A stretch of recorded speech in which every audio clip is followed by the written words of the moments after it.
Happy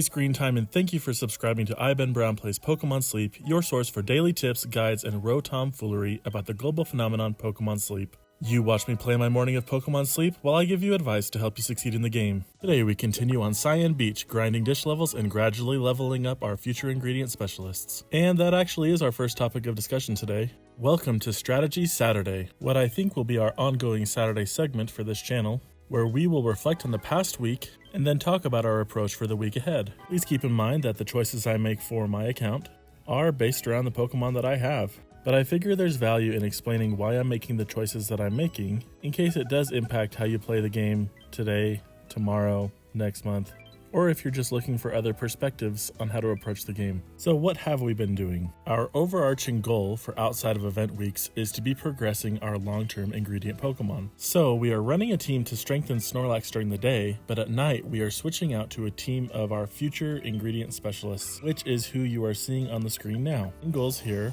are to give them experience and to be progressing them towards future sleep hour ribbons, making these ingredient Pokemon more viable options in the future to have on our team at night.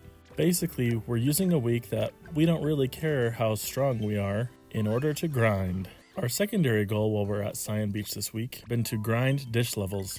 Because our area bonus is maxed out at Cyan Beach, our dishes benefit. Whereas if we were in an area with a lower area bonus, we would make less progress leveling up these dish levels. So this is all about the long-term play. Additionally, the reason that we picked Cyan Beach is because, with the Pokemon I have, we can afford to lose out on that night team strength without losing out on overall strength. And the main reason that that's important is so that we can continue saving and collecting Dream Shards. Now, as far as these first three priorities, we've been quite successful. And thank goodness priority 4 is not the main priority, but while we are here, we have a goal to be hunting Croagunk, Pinsir, Ditto, and Bellsprout. And none of those are slumbering styles, which is what we have continued to get this week. But let's turn our attention to next week. On September 17th, Sleep Style Discovery Week was announced. In this week-long event, it will be easier to encounter Pokemon Sleep Styles that we haven't registered in our Sleep Style decks yet.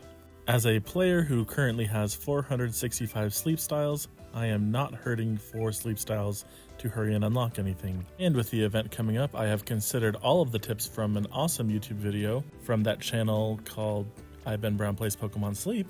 Oh wait, that's my channel. I made that video a couple days ago. You can click and watch it if I figure out how YouTube cards work. With those tips in mind, here is my plan. I am heading to the place where I have the least Sleep Styles currently, Lapis Lakeside. It's the place for fancy Pokemon and corn. I only have 78% of Sleep Styles unlocked for this area. Everywhere else I have 88% or higher. My main goal during the event is to get as much Dratini candy as possible. And my main goal will be to try to catch Stuffle and Beware. Some of the side quests for the week include hunting Bulbasaur for honey, hunting a long-term Pichu to invest in, as well as grinding candies for Ralts, Sprigatito, and also I guess hunting Ditto. Basically, I'm finally coming to do Lapis right. I've only spent 3 actual weeks at Lapis Lakeside, so out of the 39% area bonus I will have going into next week, 24% of that is from easy traveling at the end of a week and area bonus spill. My prediction for the week is that I will actually only get 7 new Sleep Styles in the whole week. And in tomorrow's video, I'll explain why I arrived at that conclusion. One additional reason that I've locked in Lapis as my choice is because of the specific Sleep Styles that I'm missing. They are Sleep Styles that should yield lots of research experience and Dream Shards. And because my research experience is currently at the cap, that just means even more Dream Shards. And with a potential pod expansion in the near future, I want to keep stocking up. As an example here, I have 0 Sleep Styles for Beware. If I can get even just Sleep Styles 1 through 3, that will result in 9,199 Dream Shards. If we could get a Dragonite or a Gallade in there, we are going to be rolling in Dream Shards. Do we roll in Dream Shards? What do we do when we have a lot? Do we throw them up in the air? Do they sparkle or something? We're gonna do whatever you do when you have a lot of Dream Shards. Let's find out what that is together. Please subscribe. Today's Pokemon Showcase is a special one. It is the first time I have pre-committed to showcase a Pokemon, and today is a day we make other YouTubers drool. Specifically, Nerth and Brovini.